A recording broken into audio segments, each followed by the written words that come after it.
What is up, guys? Welcome to this video. My name is Lucas. In this one, I'm going to be telling you how to stop shaming yourself. Now, if we pay attention to the left side here, I've drawn a feedback loop for self-shame. And to start this off, I'm going to mention three key parts of ourselves. We have the inner critic, the inner child, and the part of ourselves that likes to self-sabotage. Now, it might seem like at least 2 out of these 3 parts are bad, if not 3 out of 3, depending on who you are. Like the inner critic is a pain in the ass, and the self-sabotage is annoying and I want to stop. But all parts actually have good intentions from their perspective. The parts of ourselves that criticize us are just trying to get us back on track in life, get us towards some goal we have, get us towards some sort of particular thing that we want. The part of ourselves that sabotages us is also trying to defend us in some way, which I'll explain soon. But for now, let's start off with the inner critic. I'm sure we are all extremely familiar with our inner critic. This is the part of us that is, obviously by the name of it, very critical of ourselves. You did this wrong, you're not good enough, blah, blah, blah, stuff like this. This is the part of us that likes to bully and shame ourselves. This is a massive, massive part of self-shaming because the voice in your head that does all the shaming comes from this specific part of ourselves. And the human being is extremely complicated. There's not just one mind, but really we have a whole category of sub-minds as well. For example, there's parts of us that want to grow. There's parts of us that want to remain safe. There's parts of us that want to go eat. There's parts of us that want to go to sleep, etc. We have a bunch of different needs and a bunch of different parts of our psyche that work on different needs. We actually have an entire ecosystem happening inside of us. And these are 3 major players within that ecosystem that seem to not get along too well within a lot of people. So the inner critic bullies and shames. I can give you a good example of the inner critic. Let's say your boyfriend or girlfriend breaks up with you and you say they did this because I'm not good enough. And we got this inner critic from not only parts of our childhood, but even from ourselves. So we are actively partaking in this. For example, I remember when I was really young and I would not obey the rules in school, and teachers would say something to me like, you should be ashamed of yourself. And then after hearing that, I'm so young, I start to feel a lot of shame about being the way I am, or I feel guilty. I feel like I'm a bad kid. So we get this inner critic from parents and teachers for the most part, especially when they're really hard on us, because then we sort of take on that perspective and we want to fit in to specific social situations and we want to be successful in our life. We want to survive and we want to thrive. So the role of the inner critic is dominantly to keep us on track, kind of like a military sergeant, for example. That seems to be a lot of the behavior of the inner critic. Wake up early, go to the gym at this time, eat this food, don't do this. And then when we fall off, we start to shame ourselves. When we fall off track, we start to shame ourselves. So as you can see by the cycle, we have the inner critic in red. Everything in red here has to do with the inner critic. We move on to the inner child. So the inner critic bullies and shames the inner child. So what is the inner child? This is not some sort of fluffy, new agey, hippy-dippy thing. This actually points to very profound mechanisms within a person. The inner child is basically parts of ourselves that when we were really young, we sort of cast away. We were either really scared, so we had to disassociate from those emotions. We were anxious and we couldn't get the security and safety that we want, so we had to disassociate from that. People violated our boundaries and we weren't powerful enough to stand up for ourselves, so we had to disassociate from that. We didn't get the love and belongingness that we wanted, and we felt like we didn't belong. We felt very lonely. We had to disassociate from that. We didn't get the self-esteem needs that we wanted, so we had to disassociate from that. So from that comes a lot of a lack of safety, a lot of fear, a lot of weak boundaries, a lot of feelings of loneliness, a lot of feelings of guilt, shame, not belonging, inability to connect with other people, a lack of self-esteem, things like that. It's a lot of these very hurt parts of ourselves that come from our childhood, hence the name inner child. And this part of us is quite literally a child. It's not like we are just adults now and we're not children anymore. No, it really doesn't work like that. These sort of childhood experiences and feelings and all the stuff that we repressed and disassociated from are like the foundational building blocks for ourself. And they don't go anywhere. They're stored inside of you, actually. So you have a lot of parts of you that not only relate to the inner child, but actually still believe that they are a child. You have parts of you that are still very protective and have the belief that they are actually protecting a 3-year-old, a 4-year-old, an 8-year-old, a 10-year-old. Because these parts have been repressed and cast away from ourselves for so long. We've never examined them, and we don't really like examining them. It tends to be, to many people, very difficult. People don't really want to see these parts of themselves. That's why they've been sort of cast away. There's a lot of healthy stuff that comes from the inner child as well, like curiosity, compassion, wanting to explore the world, having a sense of awe for the world we live in. Spontaneity, playfulness, presence, and sort of connection to the present moment. These also come from the inner child, so there's a whole spectrum. Now, the inner critic bullies this inner child. And when we feel the pain of the inner child, we want to avoid the pain through self-sabotage. So the self-sabotaging part distracts us. It tells us to go play video games or go watch Netflix or go eat this bucket of ice cream. And it sets us up for more shame by the inner critic, which then goes on to hurt the inner child. We make fun of ourselves, which then we want to escape from the pain. And then the escaping from the pain sets us up for, why did I do that? I can't believe I ate this whole bucket of ice cream. I can't believe I haven't worked out in 3 days. I can't believe I haven't read this book by now. I can't believe I've been so lazy. I can't believe how unmotivated and undisciplined I am. I can't believe whatever it is. Any sort of self-shaming. So the self-sabotager works to actually help the inner child, because from the point of view of the self-sabotaging part, it wants to make sure that this inner child feels safe. It wants to make sure that it is protected. So in order to protect it, it distracts us from it so that we don't have to bring it out and expose it to the light of our awareness. Because we associate avoiding pain with safety. So when we feel the pain, we want to run away from it. We want to distract ourselves from our tough emotions.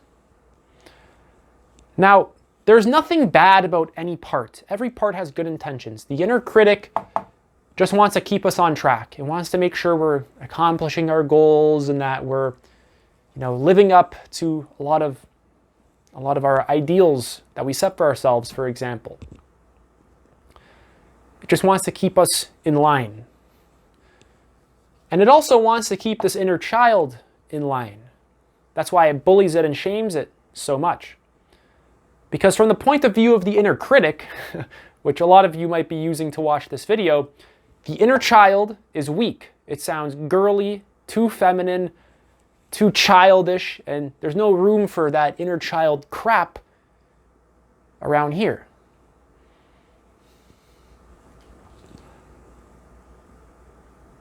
The self-sabotager is protecting the inner child, and actually the inner critic is also trying to protect the inner child, while the inner child suffers. And this is really where our suffering is. It's right in here with these inner child mechanisms, the parts of ourselves that don't feel safe, the parts of ourselves that don't feel secure, the parts of ourselves that don't feel like they belong, they have poor boundaries, they don't have self-esteem, they're fearful that things are going to go wrong. And we run away from this stuff through self-sabotaging habits. For example, perfect example of the cycle playing out is, once again, I'll bring up, let's say your boyfriend or girlfriend breaks up with you, and you start criticizing yourself. You say, I'm so worthless. I'm so worthless. I can't believe they broke up with me. I screwed up. I'm so worthless. Which then, this is the bullying and shaming part, this is the inner critic, which then we feel the pain of that. There's parts of ourselves that start hurting in response to those thoughts. Okay?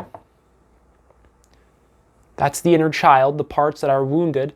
And then we don't like noticing them. We don't like connecting with them. We don't like bringing them to our awareness. We don't like feeling them. So we cast them away. And we ignore them by self-sabotage. So we go and we eat an entire bucket of ice cream while we're sad, which then makes us criticize ourselves even more. Can't believe I ate an entire bucket of ice cream. I'm such a loser. Makes us feel pain, the pain of the inner child, which then sets us up for more self-sabotage. And it's a feedback loop. So it reinforces itself. The behavior that you are actually doing is reinforcing itself over and over and over again. So the whole point of this is actually to protect yourself. That's what the point of the mechanism is, because at one point in your life, this worked to avoid pain. When you were too young and defenseless and someone made fun of you and you couldn't handle it, or when your parents made you feel guilty and ashamed of yourself or your teachers, or when you felt lonely and you didn't know how to handle these feelings and experiences, or even in extreme cases, you were like physically abused. We didn't know what to do because we were defenseless children, so the only thing we could do was try our best to escape the situation and disassociate from these sort of painful experiences. And the way we did that was by disowning parts of ourselves. And this entire cycle at one point in our life worked. But for the most part, when we grow old, when we're teenagers by then, we don't, for the most part, have to do this anymore.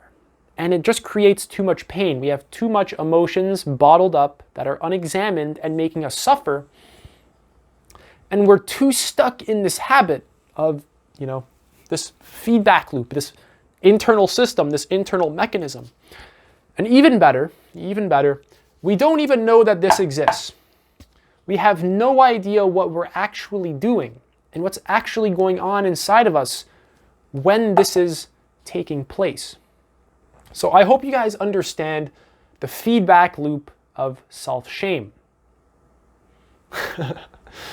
Sounds awfully cheery, I know. Moving on, I want to distinguish the critic from the self-sabotager so that you have a clearer picture of the difference between these two and what they are doing.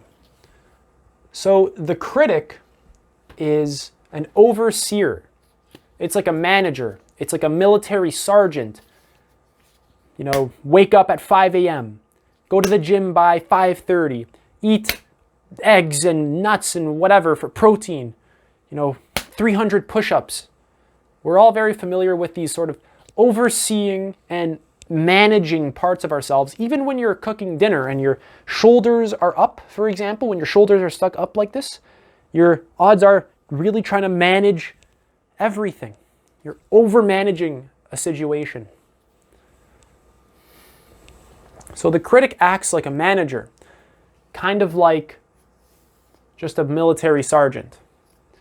It bullies us, tells us that we're worthless, tells us that we should be ashamed of ourselves, tells us that we're good for nothing. It undermines ourself by a lot of these sort of same mechanisms. Bullying, saying that we will never amount to anything. It sends repetitively flattening messages in the form of thoughts. You're a worthless piece of junk. No one will ever love you. Whatever it is. Whatever the flattening message is. It shames us, and it is toxic and abusive. And no part is bad. This isn't a bad part. You have to really get that this part isn't just bad.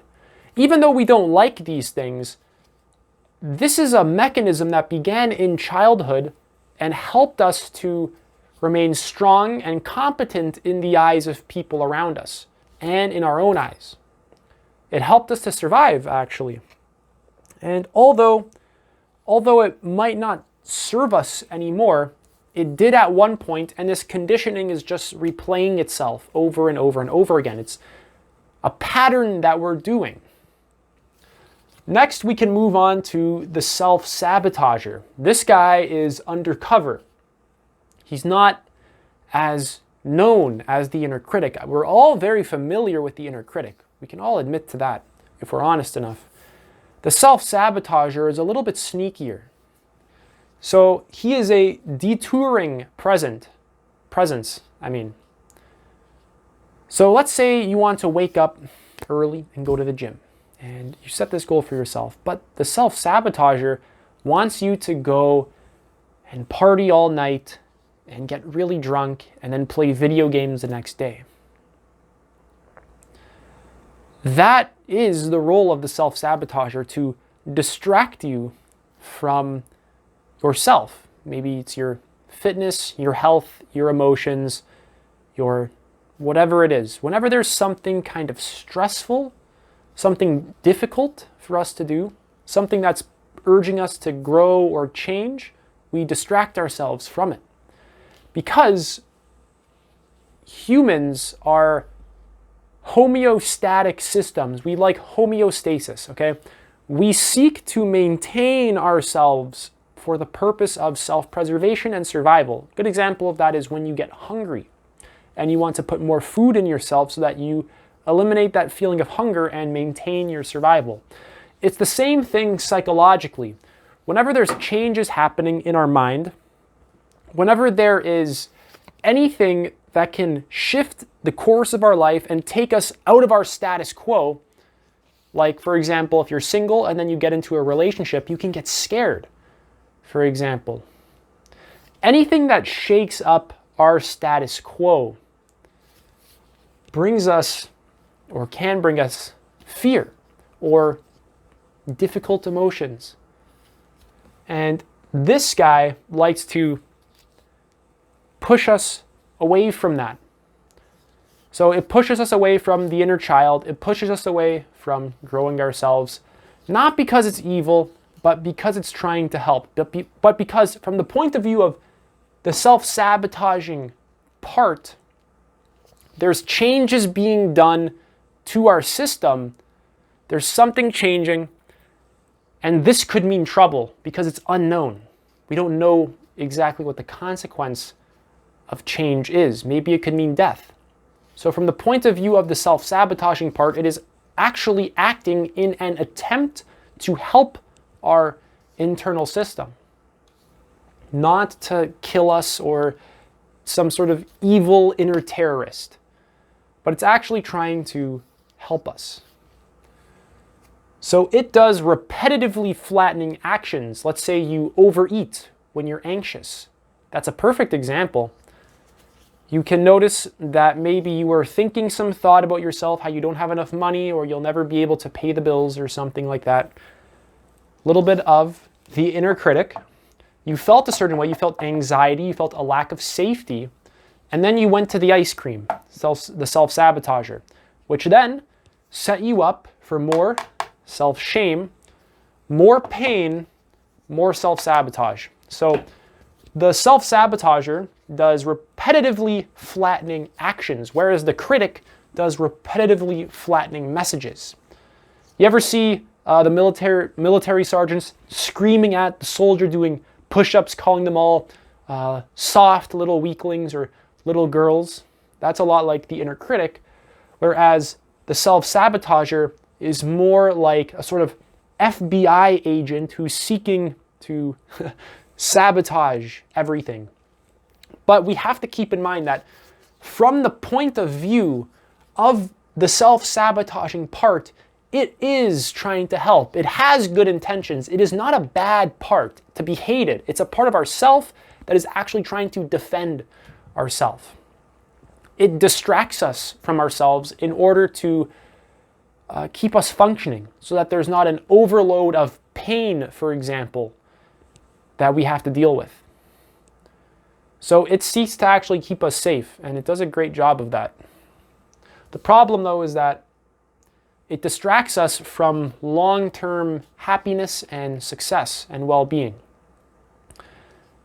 Because when we were young, we didn't have this awareness. There was something that scared us, and we ran away from it.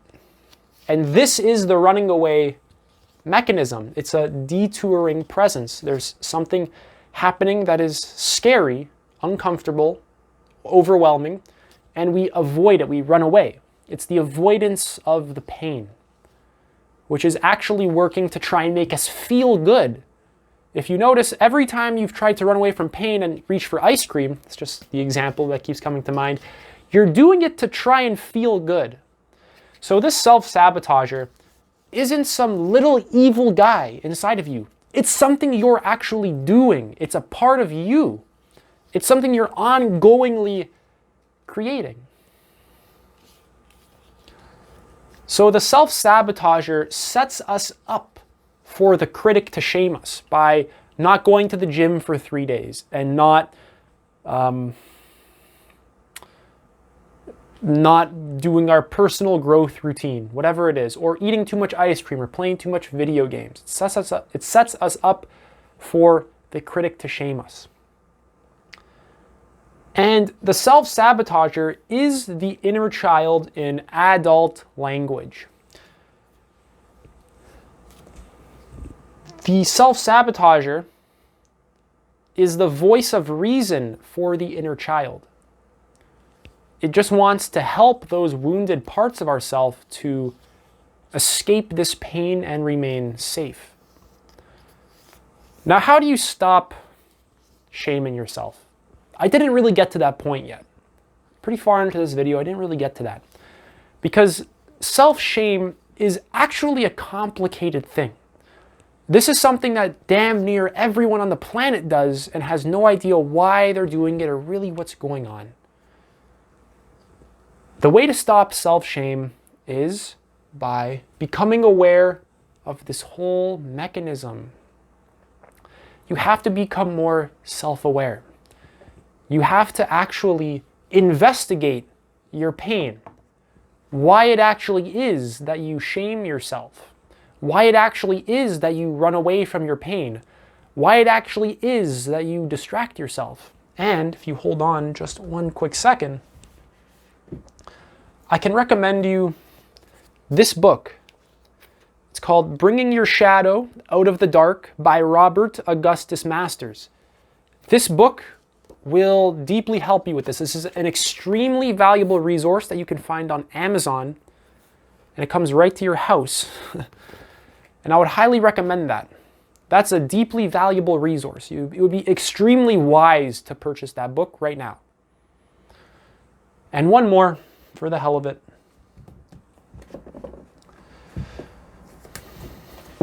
It's this book right here. It's called No Bad Parts by Richard Schwartz. No Bad Parts: Healing Trauma and Restoring Wholeness with the Internal Family Systems Model. Both of these books are must purchases. These are extremely, extremely valuable resources for overcoming this. So when you begin to overcome self-shame, these parts transform. These parts take on different roles. The inner critic becomes more like an inner cheerleader or an advisor. Like, hey, maybe this isn't a good idea to eat this much chocolate. Instead of, I can't believe I ate this much chocolate. This is so, I'm disgusting and I'm so unhealthy. Maybe it just isn't a good idea to eat this much chocolate. And it just advises you, it just tells you. Or we can do a lot better than this, but in a more cheerful way. So inner cheerleader or inner advisor is what this guy can transform in. This inner child can become extremely full of wonder and love and compassion and curiosity and awe and spontaneity, instead of pain and fear and a lack of safety and insecurity. But we have to actually feel our pain. We have to hold that part of ourselves with love. I want you to picture a literal child. If they're terrified, what do? You don't tell them, oh, it's going to be all right. You actually have to pick them up and hold them with love and make them feel better before you can really tell them it'll be all right. They have to actually feel better. Because if a person is terrified, they don't care about it'll be okay. They want to feel better. They want to know that they're secure. And that's how you have to treat these parts of yourself.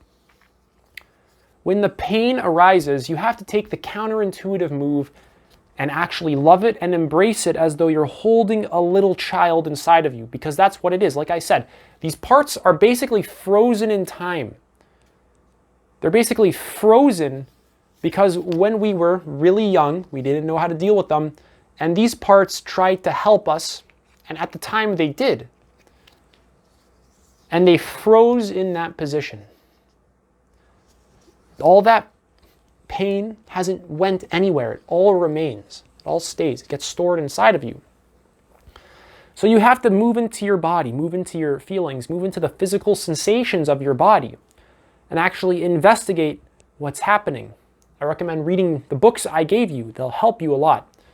The Self-Sabotager helps us to not sabotage ourselves. It helps to keep us on track, really. So all these parts transform, and instead of working against each other, which they're doing in this feedback loop, they all work for each other. The inner critic becomes an inner cheerleader, which makes us feel fantastic and motivated and like we really love ourselves, which then drives us to take fantastic action, loving action, compassionate action, conscious action, understanding action, instead of self-sabotage and distraction and avoidance. So they all take on basically the opposite role. Instead of critic, cheerleader. Instead of inner child full of pain, it becomes inner child full of compassion. A lot of these parts can transform. They can let go of their emotions and the stuff that they're holding on to and transform. It's all very possible. And then this part drives deeply wise action. So some things that are very helpful for this are meditation. This is extremely valuable. Moving into your body and just feeling what's there. Making sure you're releasing the tension that you're holding. Instead of holding your shoulders up like this and all day, you have to bring awareness into your body because it's all stored in your body. It's all stored in there. You can watch it.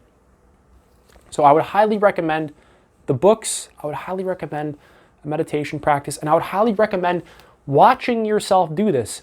You have to get, and this is very important, you have to get that this is something you're doing.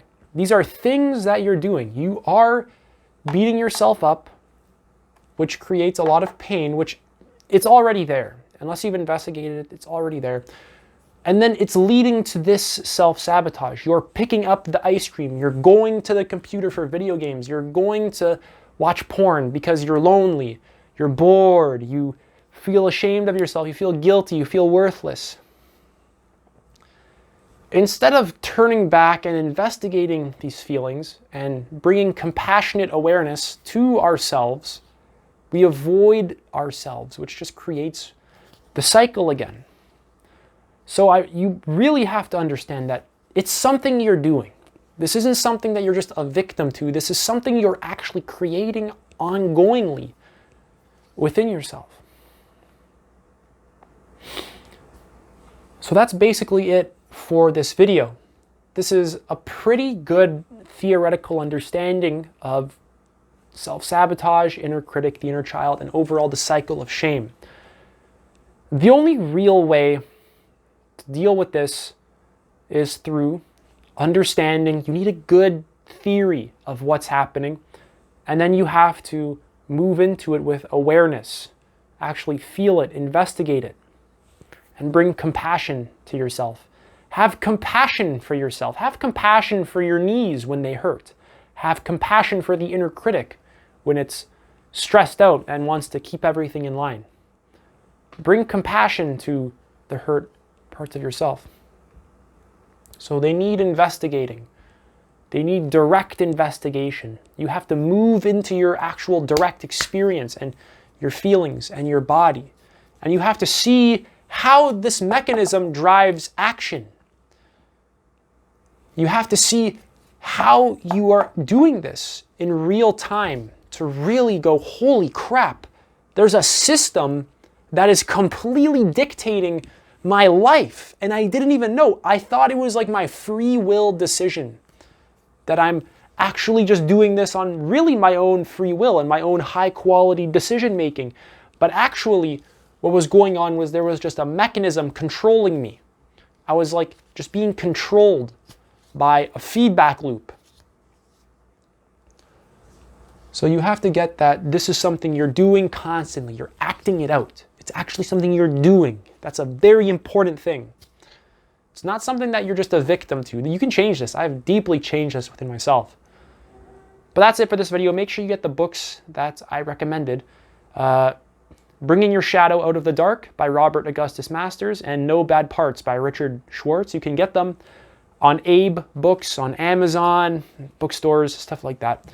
Very important. So you're going to want to look into shadow work and psychotherapy. That will be extremely important. But other than that, if you have any questions, leave them in the comment section below and take it easy.